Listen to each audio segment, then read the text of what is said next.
Unspoken Issues. What is up, legions of the unspoken? Just wanted to let you know this is part one of a two-part episode for Wonder Woman, the Artemis Saga. So make sure to tune in a couple days as the second part of this series will drop. So you get two episodes of the Unspoken Issues this week. Let's get on with part one. Well, let's get started then, ladies and gentlemen. Welcome to the Unspoken Issues podcast. My goodness, how many Wonder Woman comics have I ever read? 11 of them. And that you read one before. 12. Well, yes, we did. Wonder Woman Plus. Wonder Woman Plus Jesse Quick. That's right. Yeah. So, Dean, tell us why you chose this story. Well, first off, because y'all are uncultured swine who have never read any Wonder Woman. This is true. You're bad people. Can't deny. You should be mad at yourselves. No, it's fine. Wonder Woman, it's weird. Wonder Woman's one of those characters, very, very important. No one would deny her prominence. And I think in the last 20 years, they've done a great job really cementing her in as being just as the big trinity, her and Batman and Superman. And that is the DC universe on some level. But historically, we're going to read Wonder Woman. What are you going to read? You're going to read the weird BDSM shit from the Golden Age. You're probably going to read when she loses her powers and goes all karate. You're going to read when she gets her powers back. You're going to read the George Perez stuff. And there's hundreds of comics in between these eras where things just sort of happen. So I get it why you haven't read Wonder Woman. I think, like I said, I think in the last 20 years, there's a lot more emphasis on really good, creative Wonder Woman stories, etc., and getting her to a place of the place of prominence she rightly deserves as almost inarguably the number one superheroine in comic books. I picked this because it's the 90s, baby, and the 90s were full of upheaval for a lot of superheroes. Superman died and got better. Batman got his back broken, replaced, got better. Green Lantern was replaced. Hal Jordan went psycho. Would not get better for a long time, but did indeed get better. But Kyle Rayner took over. Spider-Man was replaced by his clone. The Punisher was replaced by a lady and a yuppie fascist and a lot of other guys and a mob enforcer in Suicide Run. And we remember the 1990s era of comic books as a time when there were a lot of these dynamic changes, incredible paradigm shifts. But we don't talk about this one a whole lot. And this is I think there are different reasons for it we'll get into, but Wonder Woman lost. Diana lost being Wonder Woman, was replaced, and her replacement gets killed in action. Although she gets better later. She has her own miniseries called Artemis Requiem. Okay. So she gets better later and everything. Don't worry. Everybody dies. Everybody gets better. You used to think that Bucky would stay dead forever, but once he's back, everybody's coming back. But I think it's peculiar that in this era of those big changes across the board, and he's constantly going back to that trope of nothing will ever be the same for Daredevil again or whatever. This just completely gets overlooked and swept under the rug. So this is the Unspoken Issues. I'm Dean fucking Compton. I'm doing the 90s. I'm doing it right. And I'm like, hey, we're gonna shed some light on this really cool story and era of Wonder Woman. Very good. Yeah. Darry, how about you? You have any experience reading Wonder Woman? No. I've never read Wonder Woman with any consistency. I haven't even read the arcs that Dean just mentioned. I'll be honest with you. It's never come up. I have always wanted to read this story because, as Dean mentioned, it's a classic 90s tale. And yeah, it comes in a little lower than those other ones, but it's got that same energy of, can we take everything that makes this character away from her and then kind of reintroduce you to her, right? That's what these stories are fundamentally about. Oh, Superman's not landed. Well, we're going to take him away from you. We're going to reintroduce him. You don't like the way Spider-Man's going. Well, we're going to give you his clone for a while until you can't wait until the original comes back. This is almost a microcosm of that because as you don't like the Avengers, we're giving them to Rob Liefeld. Exactly. And then when they come back, it's all the classic stuff. George Perez draws them for a while. That's what it is, right? It's like you take them away, you make everyone upset, and then you bring back the classics, and suddenly everyone's like, oh man, why didn't we appreciate what we had? But this was a hell of a read. If you include the issue 0, this is 12 issues of a Wonder Woman, and it's an epic. It truly is. It retells. And you can tell it's a smaller portion of an even larger epic that's going on. We just catch the last third or so. Mm-hmm. Yeah. So I thought it was a hell of a ride. I'd always meant to read it. I'm deeply grateful that I actually read it. And if nothing else, if you are listening to this podcast and you're like, I have no intention of reading this book, please just look at the covers. Yeah. Every cover was done by Brian Bolin, and they are beautiful. Each one is a true work of art. And just, even if you just look them up online, each one is better than the last. Yeah. And he did the covers too for 25 issues or so prior to this run starting. So there's a lot. That's kind of what I remember when my Wonder Woman experience in the 90s is mostly me getting attracted to the cover, flipping through it at Kroger, flipping through it at the comic book store, not buying it because I got Wonder Woman in Justice League. I know that sounds terrible, but my first experience with her is in like the Super Friends cartoon. So sadly, I had to learn that Wonder Woman was a character in and of herself, which it's speaking of. Imagine that a man had to think about women a little more than he should have had to. You're like, oh man, that lady's a person. But sadly, that's where we are with our patriarchal society, which is a lot of what Wonder Woman is about. Yep. I would flip through those issues, and the covers just attract you immediately.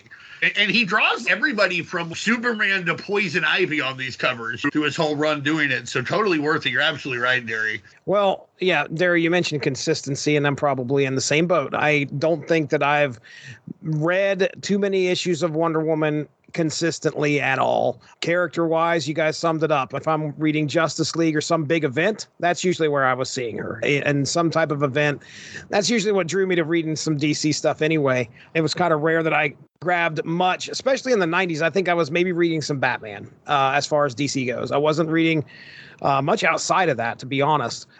Even the Death of Superman, I was kind of avoiding that. So How could you avoid that? I swear to God, they mailed it to everyone in the world. Yeah, that was everywhere. You walk outside, the trade paperback hits you in the head. I'm a Perez guy, so I've done the Perez stuff, and I've skimmed the Golden Age BDSM stuff. Yeah. Golden Age stuff is hard for me to read, so I mostly just kind of skim it and be like, what the fuck is this? It's funny you say that because there's so many Golden Age stuff that's so great. I'm such a huge fan of the Golden Age. So many of those characters start off as one thing and then they quickly become something else. Wonder Woman, especially when her original creators, when that original brain trust, the William Marston, his wife, their girlfriend, the artist, when they are together, that is incendiary. It doesn't read like anything else. It's it's crazy. And then he has to leave the book because he gets very ill and I believe he passes away.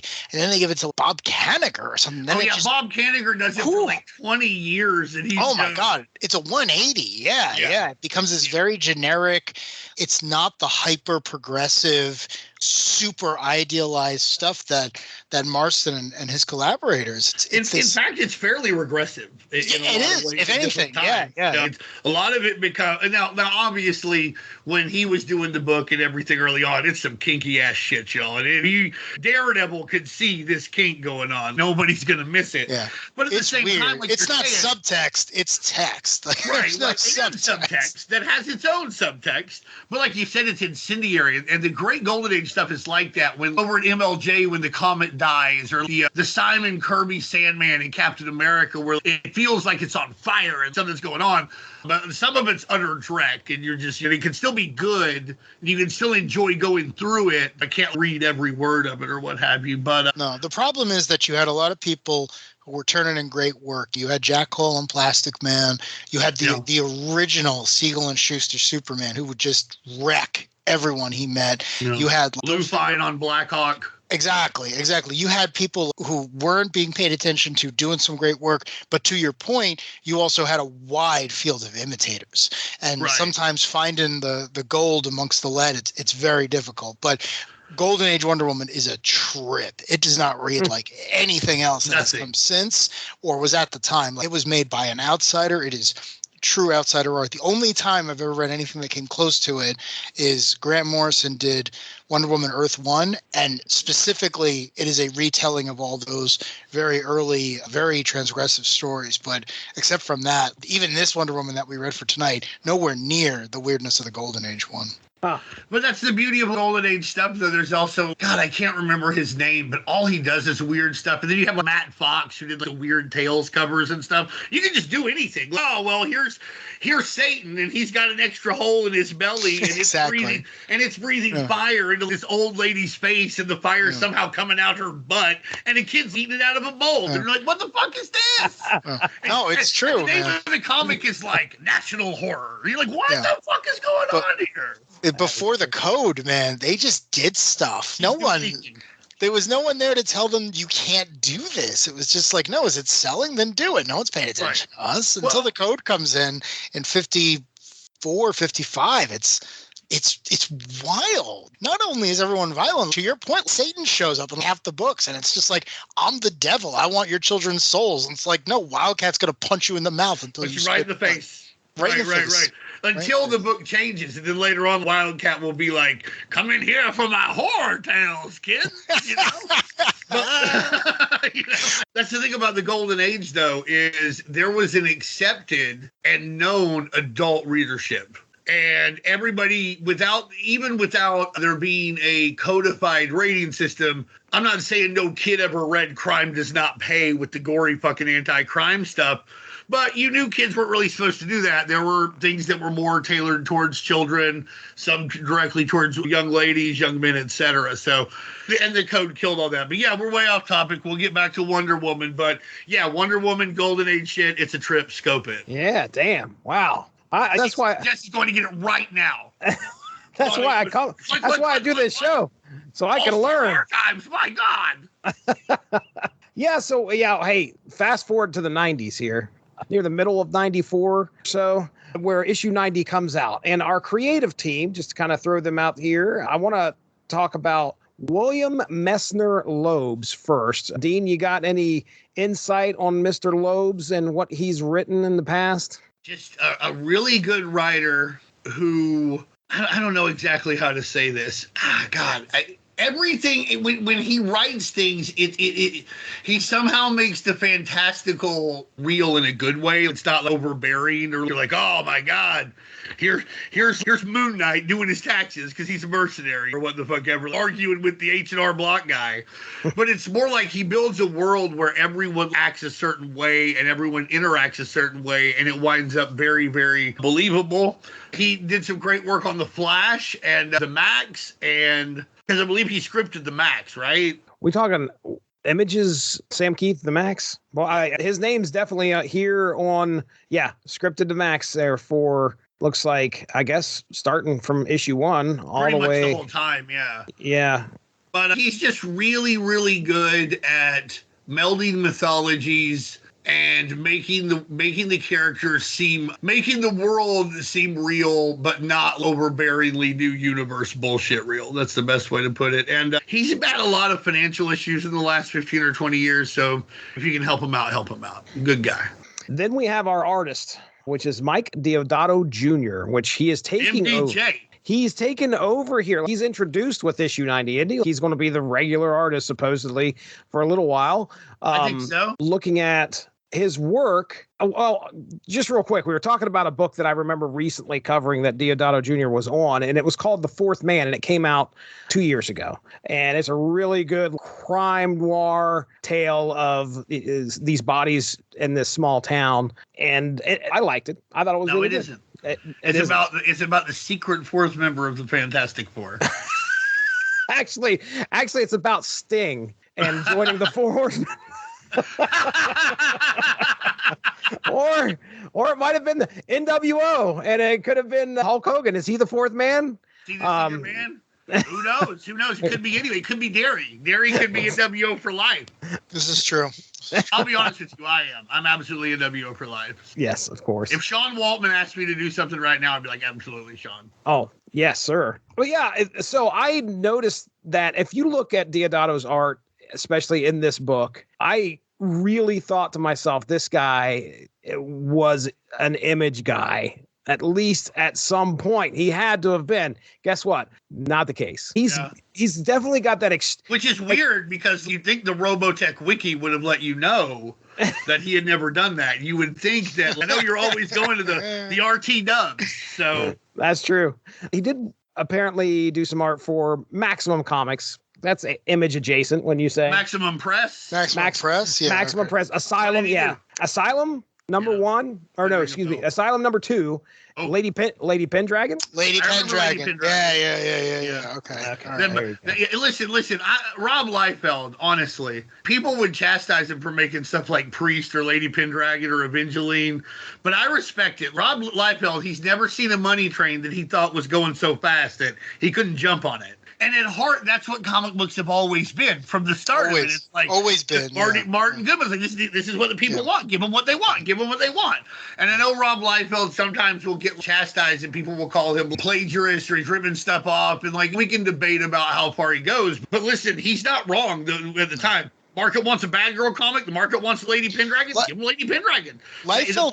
Liefeld's got more in common with the founders of this industry than we are comfortable admitting. I would say I 100% agree. I 100% agree. Liefeld taps into an earlier totem of the way we got this. This Absolutely. Industry was founded by bootleggers and people looking to hide their money. The mob.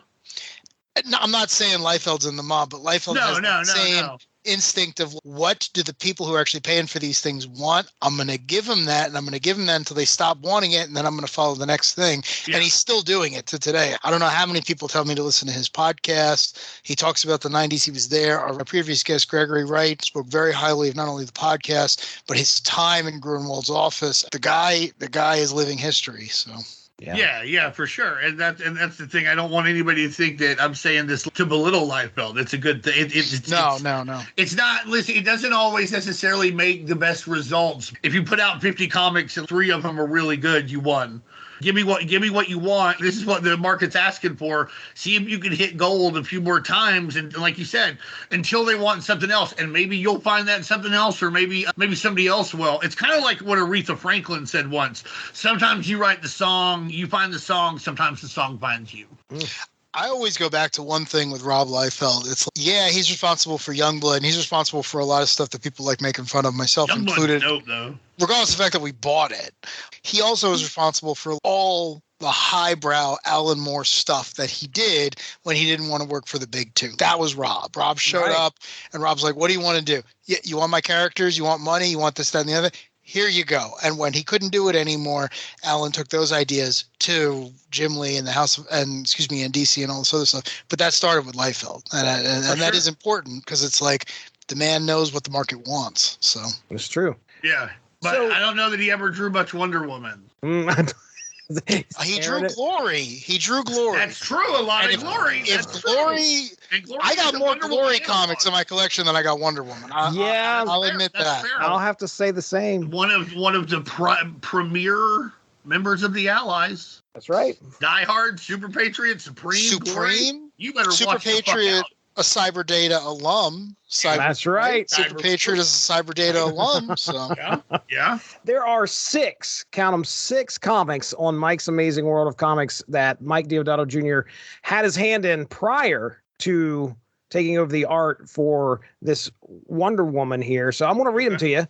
Ferret number 1. Marvel Comics Presents. No. Malibu. 4 of them are Malibu comics, which is Ferret number 1. He was the anchor there. Right. He did some Genesis stuff in the Genesis universe. Right. Protectors number 1 and number 2. He was inks on that. Nice. Arrow number 1, still a Malibu. I've got an arrow for you too, pal. But the house ad said. I love these books. I love these. I got a Protectors poster above my desk. I love that shit. Nice. He really does. It's like that for those listening at home. That is not he really does have a Protectors poster. It's there. I love it. I love that shit.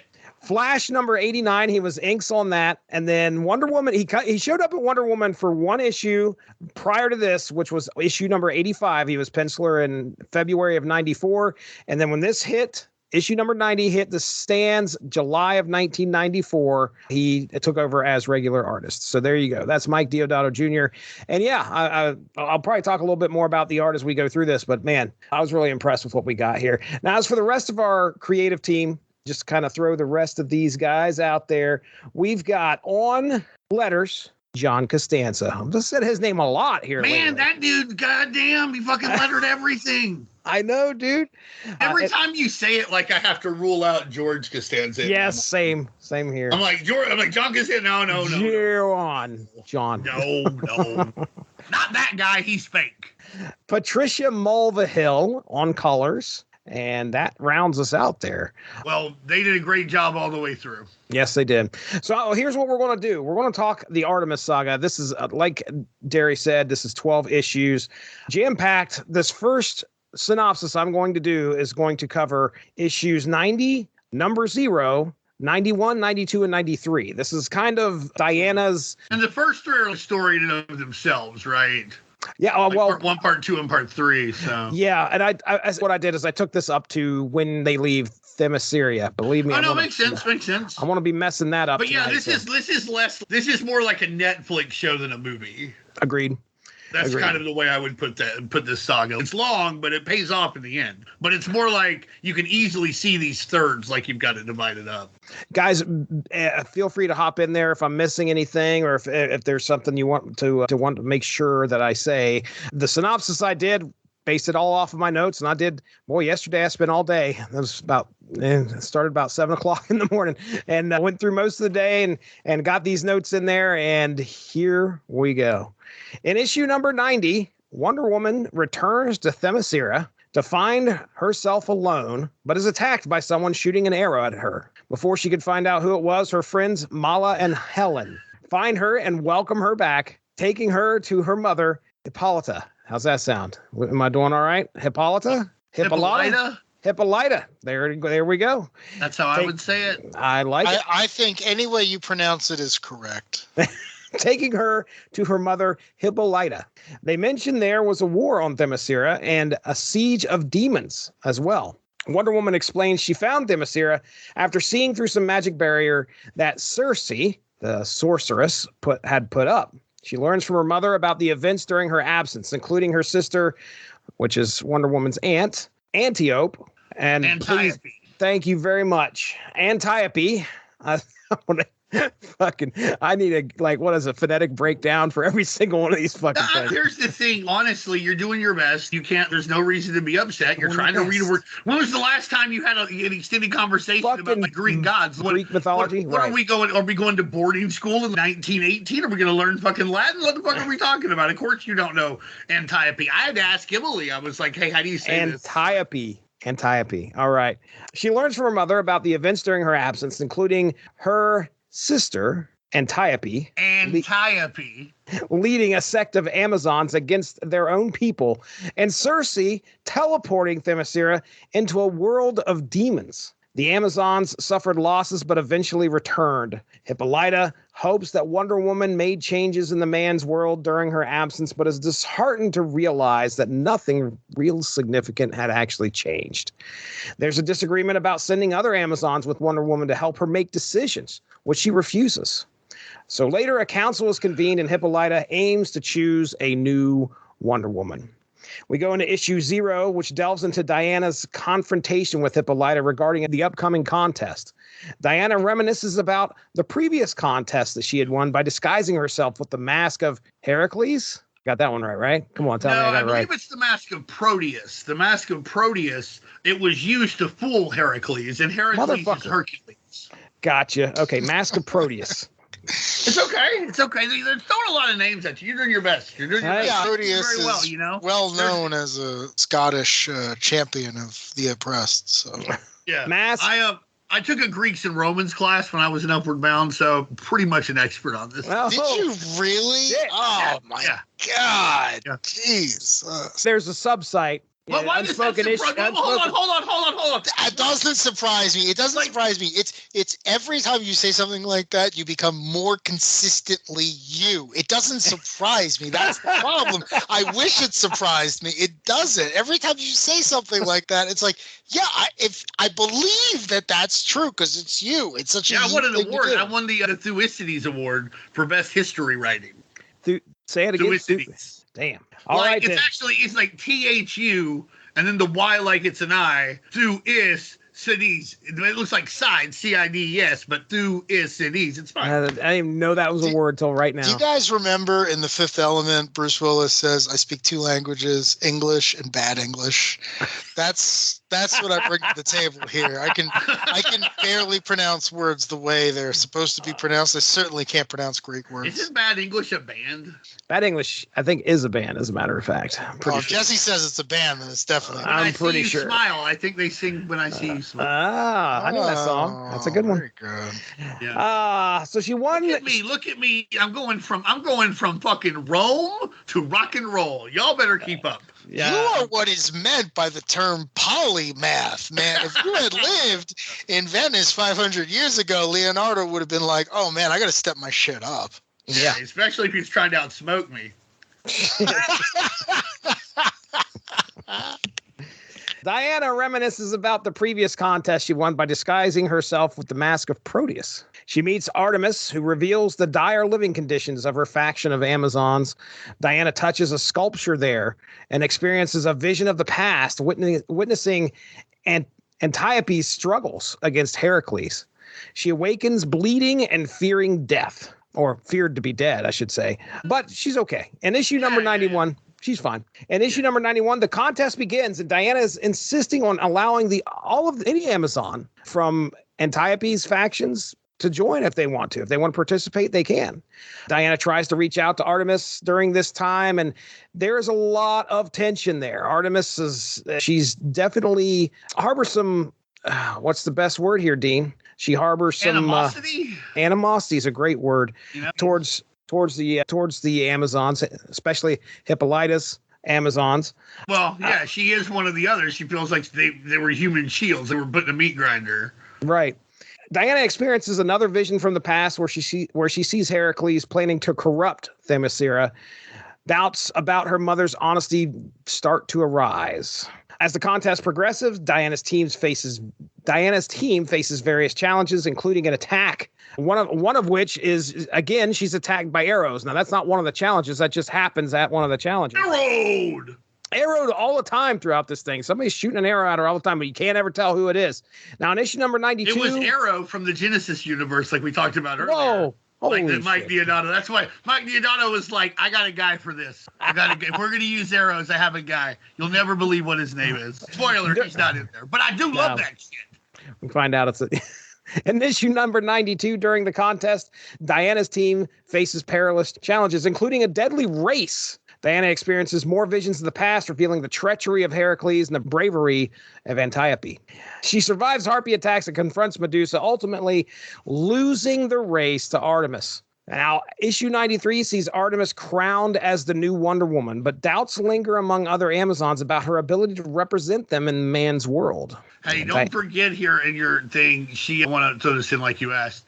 They give her god gadgets because she doesn't have any superpowers. Wonder Woman is a gift of the gods. She can fly and has super strength and all this stuff when she's not on Paradise Island to Themyscira. Artemis ain't got that, so they give her that bracer of Ares, I want to say, and something else. I can't remember what it is. They're trying to even the playing field because she's not going to be able to go do Diana stuff.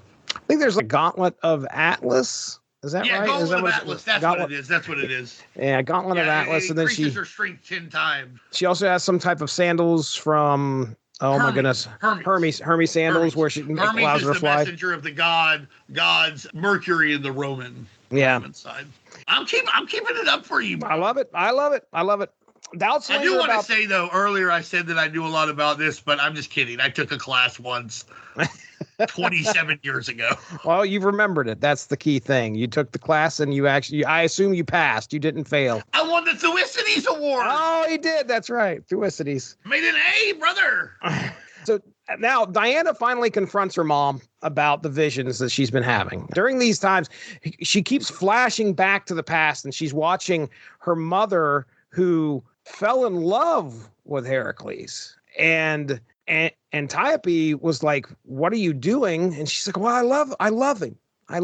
And then the wedding comes, and it turns out, there's some Heracles has got some bad intentions and has brought men there to do some bad things. So anyway. This is about to be an episode of Olympian Jerry Springer. Yes, it is.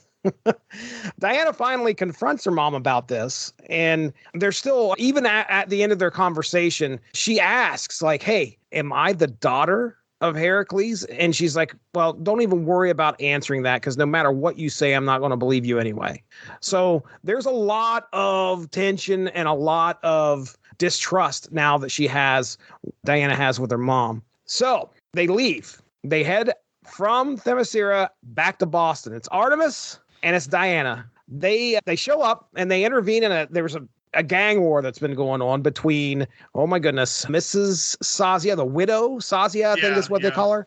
And is it Tony Longo? Is that his name? That Tony seems Longo? to be his name. I'll figure it out here in a second. But yeah, we've got a mob war going on. They show up in there this always issue. seems to be a mob war. Yeah, it's not too hard to find them. Do we know who stuck her in Boston? Because talk about an uninteresting place for this person to be. Like, do we? Like, this is complete nonsense. What's her name? Artemis is like, I'm going to New York. This is garbage. Your city is garbage. Do we know who stuck Wonder Woman? Wonder Woman has never had a home city. She's been in D.C. She's been in Gateway. She's been in a bunch of freaking nonsense. Do we know what poor writer stuck her in Boston? Was it Perez? Because if it was Perez, I want to retract that and say it was genius. I don't recall off the top of my head. When I think of Perez's Wonder Woman, honestly, I don't remember many of the stories. I just remember the gorgeous pictures of the gods hanging around and doing god stuff and wearing togas. Every time I see a superhero in Boston, I think Kurt Busiek was responsible for that because he's from there, and he seems to be able to sell people on it for some ungodly reason. But as soon as it was like Wonder Woman has to return to Boston so she can fight cyborgs, I'm like, oh, Lord, I don't know how much of this I have in me. Well, honestly, if you ask me, no, I don't think she's ever had, like you said, an entrenched home. But it should be, listen, it should be Washington, D.C., right? Or it should be New York, because she should be at the United Nations a lot. Or she should be, if Themyscira has an embassy, she'd be this embassy a lot. Because one of the interesting things about Wonder Woman is she's not just a superhero and she's not just an Amazon. She is a princess. She is the de facto head of state for her island because they don't have any other interactions for the most part until later when they seem to attack everybody every 15 minutes. But I have what the kids like to call a hot take on Wonder Woman.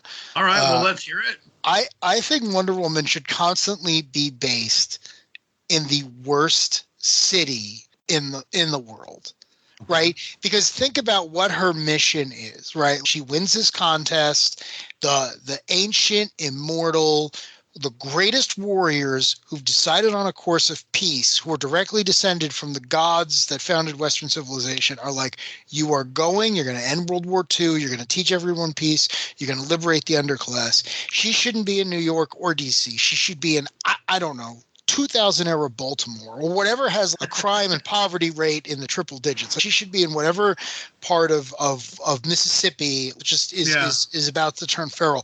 And I'm not saying that just to be weird. It's no, I get what you're saying. That is what Wonder Woman says she wants to be. Superman fights alien invaders. Batman wants to save the city that raised him. Diana has no direct connection to the outside world. She comes from a place that's literally called paradise. It's where we get the word from. So it's like, you know what? You should go to the worst place in the world. I always go back to this. My favorite Wonder Woman story of all time is the 4 or 5 scenes that she has in Darwin Cook's New Frontier. And in that story, he makes a point of sending her to whatever area is most war-torn and treating its women the poorest. So the first time you see her, she is freeing women from tiger cages and giving them their oppressive guns. Right. She's arming the war widows, if you will. Yeah, exactly. And saying, now you get to make a decision, and stops everyone else from doing this. Is like, I am going to level the playing field with all of the strength that Zeus and Heracles and everyone has given me. So I'm not, again, I haven't read all of these comics, so there might be some great stories here, but that's always been my inclination. You are the Wonder Woman. You are the second most powerful superhero on the entire planet. Go to the worst place ever and see how many people you can actually help. That's a good take, and I don't disagree with it. I think it is a very good slant on the character. like I said, I'm very interested in the politics of Wonder Woman, and so that doesn't lend itself as well to that. But they're both, what's the word I'm looking for? They're both just interesting takes. I would read that Wonder Woman, just like I would read the Wonder Woman where she's got to be, hey, listen up, America. I'm tired of you selling arms to third world countries and then saying, hey, this third world country's got arms and invading it because they have the arms you sold them, and shit like that. And I'm going to talk about this at the United Nations while at the same time punching, I don't know, Super Commando or some guy, because somebody's got to get punched. But I would like to see, like you're saying, the humanitarian side of that too, where she's like directly helping women as often as she can. If nothing else, just is something that we see her do, even if that's not her base of operations all the time. Like you said, show her going to Mississippi, show her going to poor areas of Mississippi, show her going to poor Central Asian countries where Turkmenistan, where it's very, very oppressive against women, or Central African areas where they're rape soldiers and stuff. And again, I don't want to badmouth any of these areas. A lot of great people from them. I'm not trying to say, don't go to Africa, you'll get raped. I don't want to come across that way, but we do know that there are, like you're saying, there are areas of usually abject poverty where women are much more endangered, and it would be good to see Wonder Woman at least go there sometimes. I think you're 100% right. I think that would really help get the character over in a better way. To be fair, for all I know, somebody's done that in the last 20 years. Exactly. I haven't read every Wonder Woman story. So. Somebody may have done that. We may be the geniuses that just invented the car, but you never know. And I would say it doesn't have to be limited to women too, because I always thought one of the interesting things about Diana is, unlike all her sisters and her mother and everyone else who's kind of like, we don't like men, we don't want to deal with them. Diana's like, no, I don't think they're all bad. I do think they're responsible for most of the problems that we're going to face when I go out there. I don't think they're all bad. So I really do like the idea that Diana's like, are you in poverty? Are you impoverished? Are you disenfranchised because of who you are, because of the system you found yourself in? Well, that's nonsense. I come from paradise, and I'm going to bring as much of that to you as I can. So I always like the idea. There's this great line I always go back to, and it's a throwaway line. But in Deceased, Tom Taylor had her say something along the lines of, someone's complaining about how much something costs. And she goes, no, that's not true, because money no longer has any value. Society has collapsed. And then there's a pause, and she goes, and I welcome that. And I always like that, because it's this idea of like, oh yeah, Diana actually comes from a place where socialism worked, right? All the Amazons work towards a central goal. They're all immortal. They all live in lavish luxury, but she chooses to leave there because she's like, it's not fair. The 99.9% of the population outside of our doors doesn't have that. I'm going to do what I can to make sure that at least a few people get that. So I don't know. I was always fascinated by the humanitarian aspect of Wonder Woman, because I think that separates her from everyone else. She will fight an alien invasion and she will win, but that's not why she's set on her course. That really does separate her from everything else. She is our history. She is myth brought into the modern era. And even if you incorporate all the stuff that Moulton was doing, which I'm not qualified enough to discuss, that's still the backbone of this idea, saying she can make the world better for everyone. So I find that very interesting for a character who's been around for 80 years. I think that's another, it's like you said, you forget that Wonder Woman is like a superhero secondarily in a lot of ways. I feel like the Fantastic Four is similar. You think that they're superheroes. They're really scientist adventurers. They're not really, yes, they wind up fighting alien adventurers or alien invaders because they're invading and somebody's got to. But what they really do is science stuff. They go to the negative zone. They don't go to the negative zone to conquer it. They go to take measurements and stuff like that.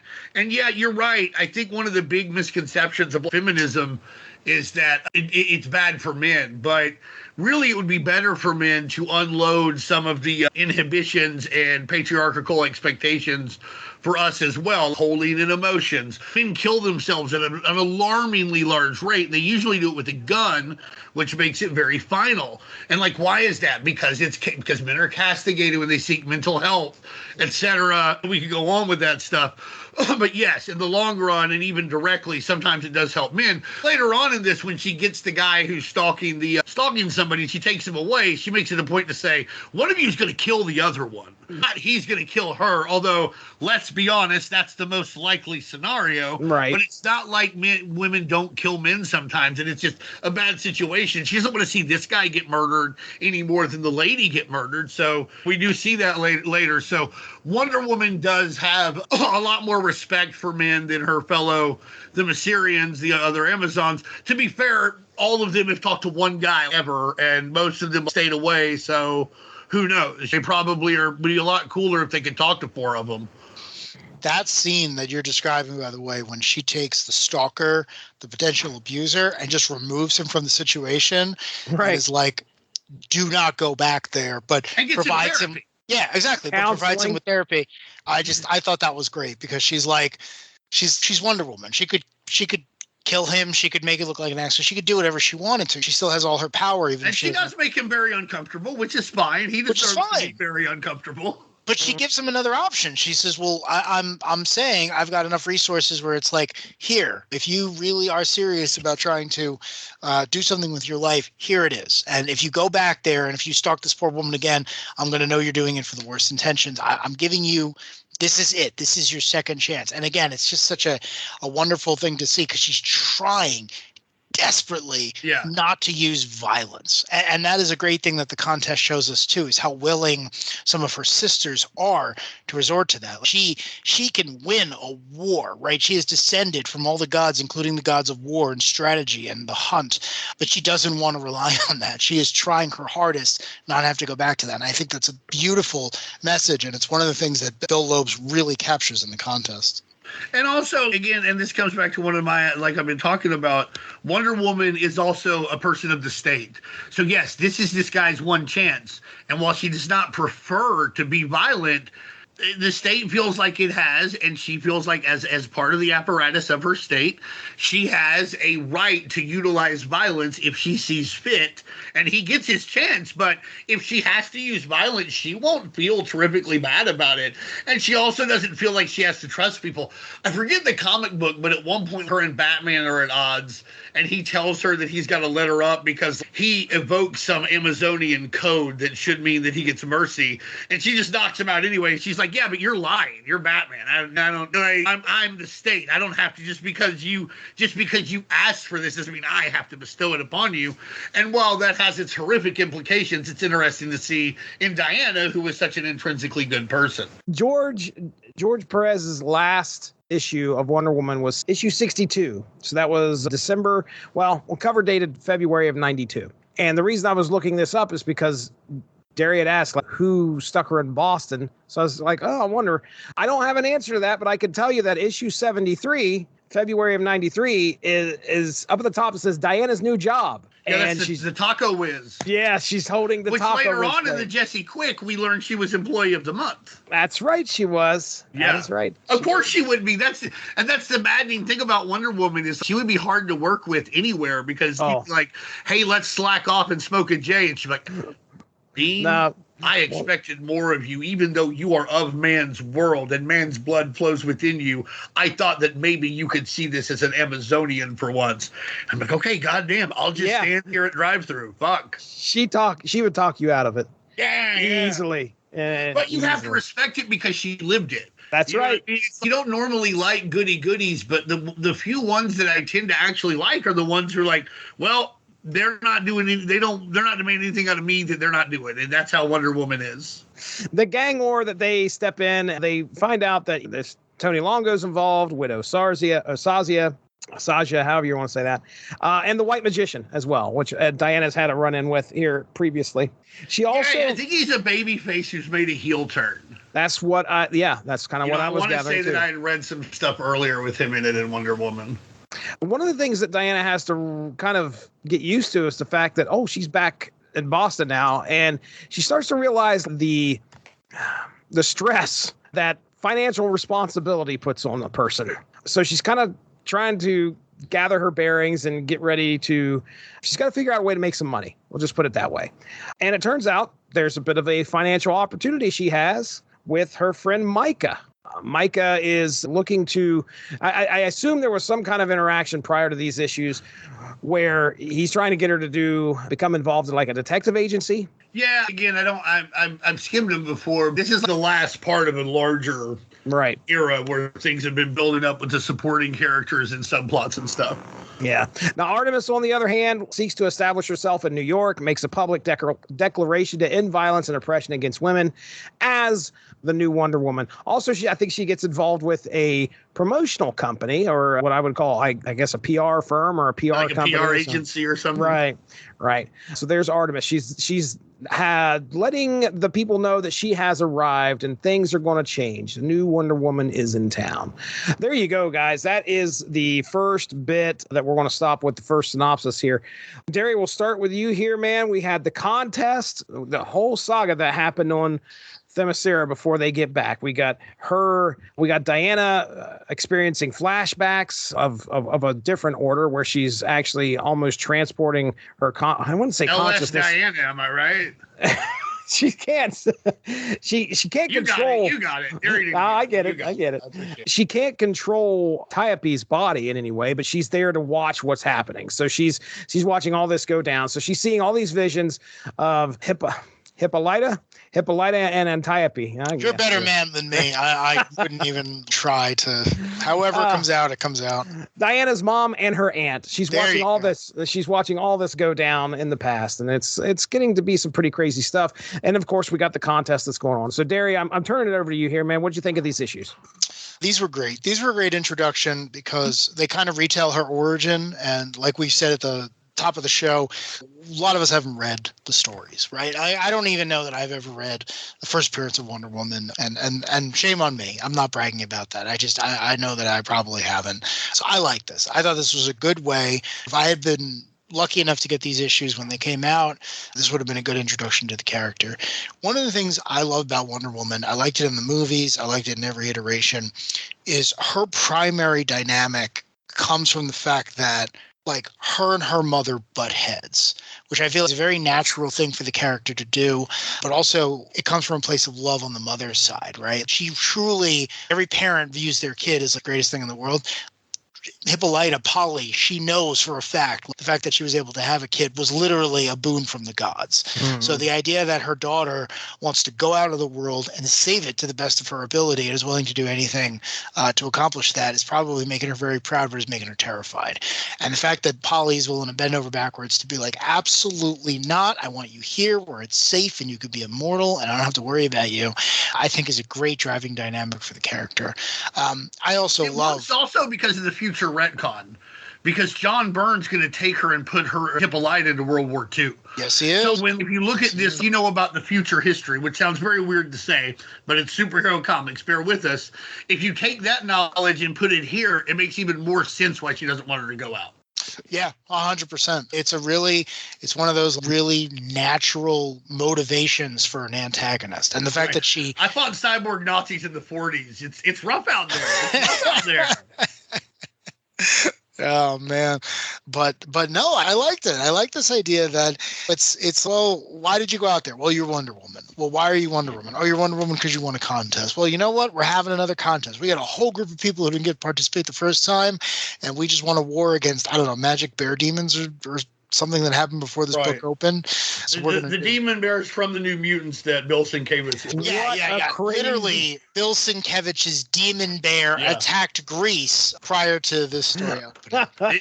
They announced that they're going to reprint the Marvel DC crossovers again today. They know they shouldn't miss this one. No. Oh, wait, is that true? Are they really going to do that? Yeah, they announced today. Bleeding Cool said that they're going to do Marvel versus DC and the amalgam stuff. Ooh. And the all the crossovers up through, I guess, JLA Avengers. And honestly, it might be good news because it might mean they'll do more crossovers in the future. That's nice. Wow. Oh, they'll probably be omnibuses, but I suggest you get them, gentlemen. Don't wait. Yeah, no, don't sleep on those. Those ain't coming back again. Also, I want to say you're welcome. Because last year I bought all the crossover classics and the amalgam trade paperbacks, and they were expensive, and you are welcome. Well, we appreciate that. No I appreciate you, Dean. I really do. It never generates. The other thing I like about the contest is it's a constant chance. Again, I don't know Bill Lopes personally. I haven't read a lot of his other work, but it's a constant chance for him to show good character work. Diana's the one who says, no, you have to let the other Amazons participate. And they make a point of saying Artemis went out of her way to say we shouldn't go and fight with other people. It's these really little things that tells you that the creator understands the characters and thought this stuff through, so that when the big beats happen later on, they've done the legwork. Now, a lot of that's buried in incredibly suggestive artwork that is of the time. Jesse, before you said you cannot believe that Deodato wasn't an image artist. I feel the same way. His art style rapidly and radically changes. If you buy a Deodato book today, it does not look like this. Right. This looks like it could be a Rob Liefeld or a little later J. Scott Campbell thing. It is of its era in an amazing way, but it doesn't stay that way. And if you can get past that and read it with today's context, you really do get a great story. We just covered how many comics he did before this. He's doing fantastic work here at a really early stage in his career, if that's the case. Go ahead, Dean. Well, also he was smart enough, like you said, his style has changed now, but he was like, this is what the people want. Yeah. And DC at that time, honestly, they had a few really good guys at the time, but they did not have those dynamic image looking guys that were at Image. And even Marvel had the next wave of Joe Mads and Kuberts. The Kuberts and Stephen Platt and these other guys. And I know a lot of them wound up at Image anyway. But DC didn't have that. They had Travis Charest, then he was gone. Now they had a lot of good guys like Dan Jurgens and Brett Breeding and Jim Aparo and Kelly Jones doing great Batman covers and stuff. But yeah, they needed somebody like this, and he was smart to have this style at that time to get onto a big book. Yeah. So switching gears here real quick, Darry, did you have any thoughts on Artemis? Yeah, I am actually a huge fan of Artemis. I read the Artemis Requiem book when it came out back in the day. So you were the one. I liked Artemis too. No, I'm just kidding.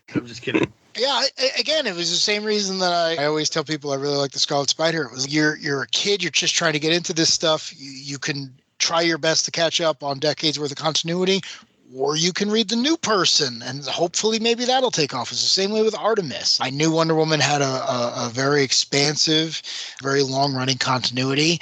I knew that this new character seemed to be a big deal, so I picked up the miniseries.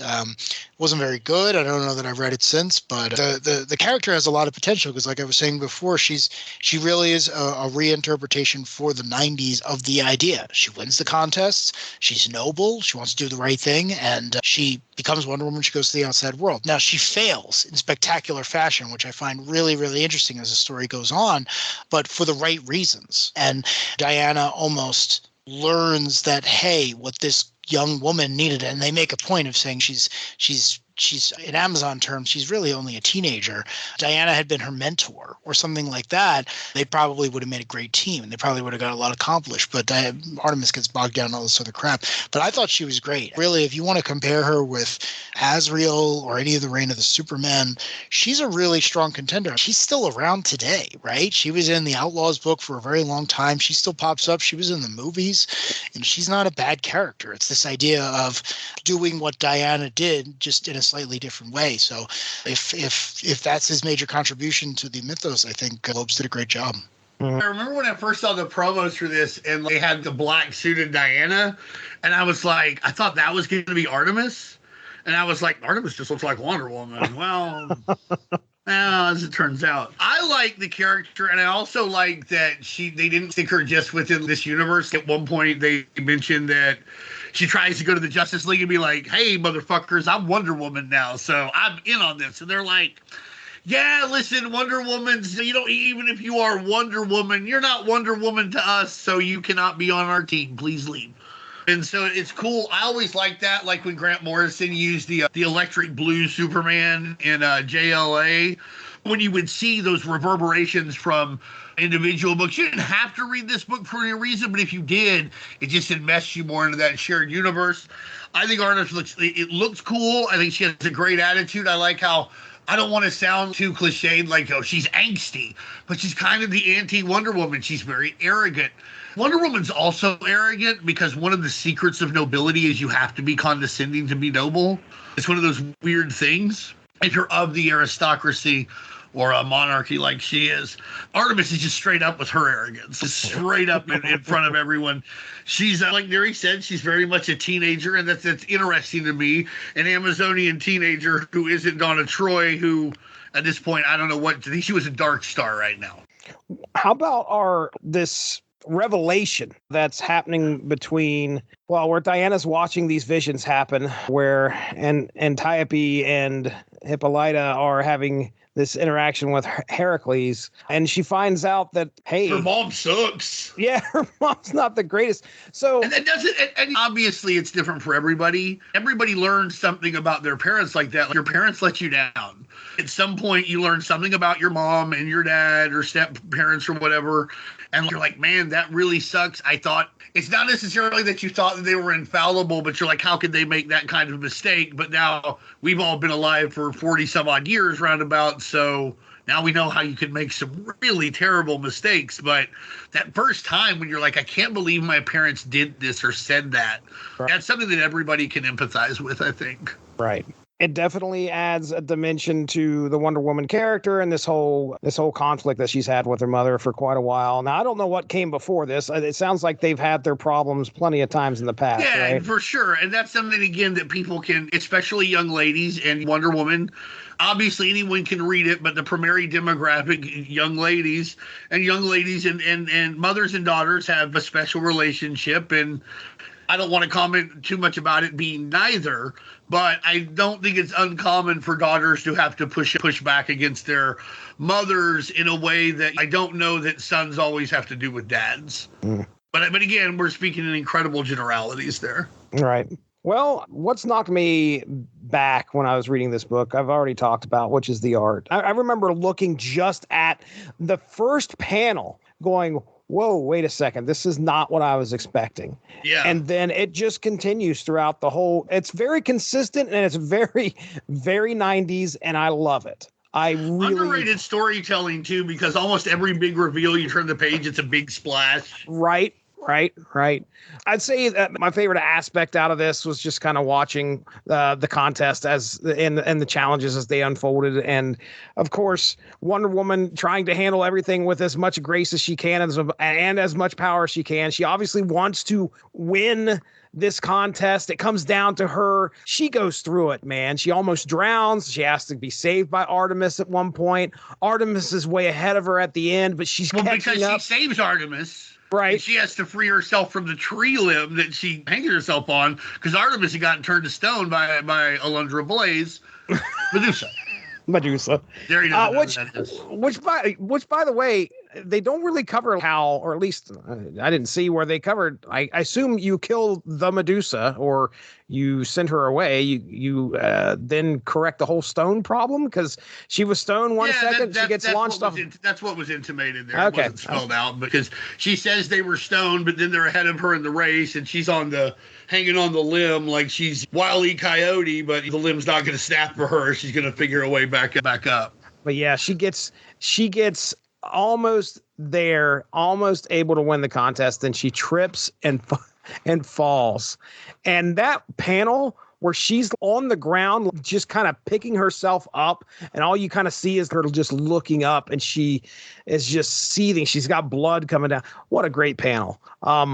So, all right. I'm ready to move on to the next section of this. I want to make sure to give you guys, okay, Dean has his finger up.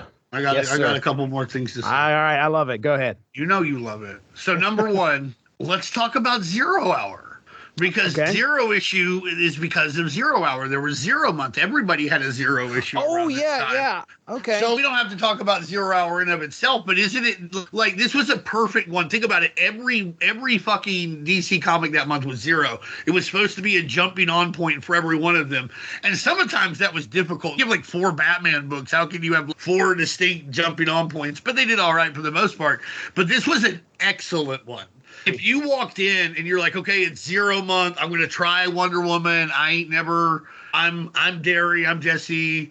I've never read any Wonder Woman. I'm busy reading Cyberforce. There's a woman here. Her name's that's my Wonder Woman. Cyblade. My Wonder Woman. I want to go on record as saying I prefer ballistic over. Yeah, I knew you prefer ballistic. Prefer ballistic. She's got a head It's true. It's true.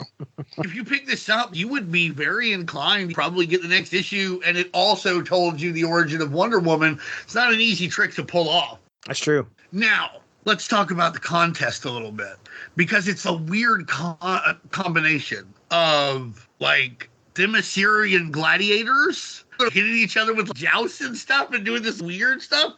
And there's war games. And also, there's a lot of running and jumping and javelin throwing. So It reminded me of the Belle and Sebastian song, The Stars of Track and Field. And y'all probably don't listen to Belle and Sebastian, but they're an amazing group, and everyone should listen to them. Just what a beautiful, lush indie pop. And it's an incredible song. And I thought of it. I was like, look, here are the stars of track and field. And then that song would later inspire a band to name themselves the Stars of Track and Field. And they have a good song called Movies of Antarctica. So that's what I wanted to say about that. Belle and Sebastian. Yeah, they're fantastic, from Scotland. So I think there's a spot in my brain that knows that they're a band, but all I remember is the fucking cartoon. Do you remember the cartoon? That's what they named themselves after. Okay, so. All right. That makes a lot of sense. I remember watching the cartoon, I think, on Nickelodeon. Yeah. Like in the afternoons. Yeah. Holy shit. With like Danger Mouse. Yeah. Yeah. Oh, that's my jam right there, buddy. Yeah, I have a Danger Mouse Funko Pop. Oh. Emily's like, who's Danger Mouse? And I was like, don't you worry about who Danger Mouse is. Don't you worry about it. No, I explained it to her. I was like, it's some British cartoon. It was cool. I don't remember a lot about it, but I liked it, and I'll give these people $8 for this. Yeah, that's a nice little piece of history.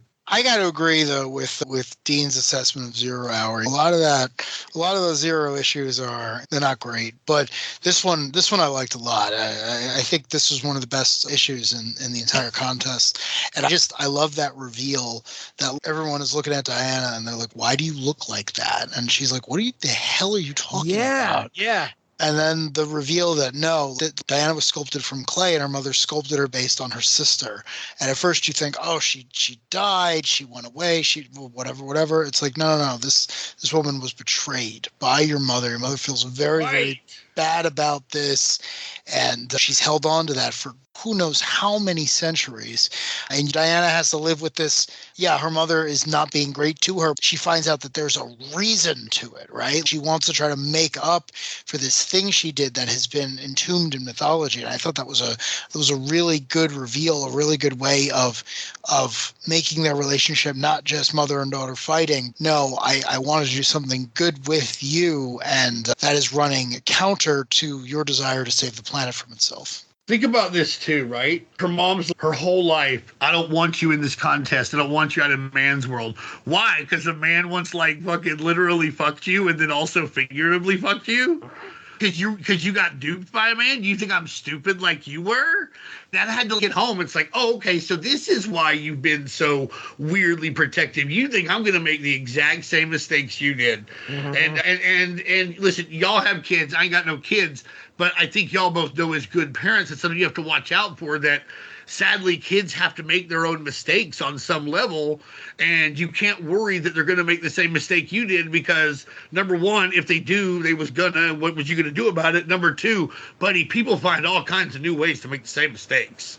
There's all this new technology and different things now, and you can't keep kids from exploring themselves and exploring the world. And the more you try, the more they're going to find a way to screw themselves right out from under you, and you'll wind up with a bad relationship. You can't let your past experience determine what you will and won't allow your child to do. Also, this loving submission crap, that's horseshit. Okay. That don't sound right. Because listen, in theory, I'm all for the loving, but submission's weird, right? It's like, oh, well, I've been so gracious to you. You owe me this submission. That's dysfunctional. Mm-hmm. That's wild. And it's the old, I don't know if you've ever seen this meme. People talk about, you need to treat me like a person. And then people who are authorities, that means treating them like an authority. And what they're saying is, I'm not going to treat you like a person. That means if you don't treat them like an authority, they're going to treat you like a person. And I feel like there's a lot of that going on here. And with that loving submission stuff, she's like, oh, you need to stay here and be in loving submission to me and watch ladies make pots or whatever the fuck that one lady was doing. Which good for them. It's wild that you think because you spared these Amazons' lives after you used them as cannon fodder, that you should be able to just boss them around, or because this is your daughter that she has to do something for literally eternity in this case. It's fucking wild. Loving submission's a weird thing. I don't, in this case, I feel like it's dysfunctional. Yeah. I love how we get a situation where Hippolyta explains to Diana, Antiope's sect of Amazons attack them at one point, and then all of a sudden Cersei shows up, throws them into a demon dimension, and now they have to kind of work together. But I love how Hippolyta's explanation of how, okay, everything's done. You guys, we're going to bless you with the opportunity to go live over here. And then when Diana goes to talk to Artemis, and Artemis is like, is that what they told you? Okay, well, let me tell you how that actually went down. They Spanished us to one of the worst places. Then she goes and checks it out, and she's looking it over and starts to realize even more how it looks like a place they go on Save the Children. Right. Like on those commercials with the 800 right. number. For a cup of coffee, you will save half of the population of the city. That's a little funny. It's bad. Yeah. Just furthering the divide between Diana and her mother when she starts to see this. So a lot of layers here, but yeah, what ends up happening is at the end of this part of the story, Artemis is now Wonder Woman. They're both back in Boston. Well, for a little bit, Artemis is now over in New York. So I'm going to pick up here. You guys got anything else to say? How does that happen, though? She just goes to New York? Was that all set up? That was one of my questions, was like, how'd she get this done? How'd she get connected with these folks? I have no idea. She shows up and they're like, here's our business card. Oh, okay. To be fair, if you show up and you're like, I'm Wonder Woman and I can fly and I can do all this other stuff, you'll find people to represent you. Thanks for joining us. Unspoken Issues is part of the UnspokenDecade.com, the home for 90s comics, blogs, and podcasts. Unspoken Issues also has a Facebook group you can join if you are interested. Just search the Unspoken Issues podcast and request to join. All of this would not be possible without W2Mnet.com, so make sure to seek them out for more podcasts. If you enjoyed what you heard today, please feel free to share, and we look forward to entertaining you again soon.